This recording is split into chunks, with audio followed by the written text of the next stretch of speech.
социјална обврска и праведна грижа кон оние што најмногу страдаат.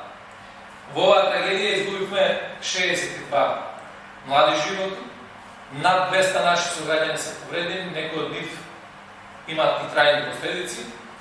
Тие не можат да чекаат, ниту смеат да бидат заборавени.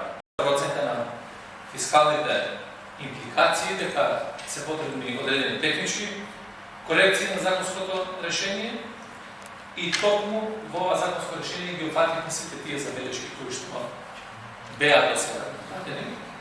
На починатите да им се даде надомест од 80.000 евра, додека пак сите оние кои што се со повреди, зависно од степенот на инвалидитетот, да се одреди сумата, односно е одредена сумата која што треба да ја добијат и во суштина практично се олеснува пристапот до институциите за здравствена, за социјална, психолошка и секаква друга подршка која што ќе им треба, трудова и така натаму на семејствата, и на овој начин да овозможиме да не се губи време преку системот, на еден консолидиран начин да можеме да помогнеме на овие семејства.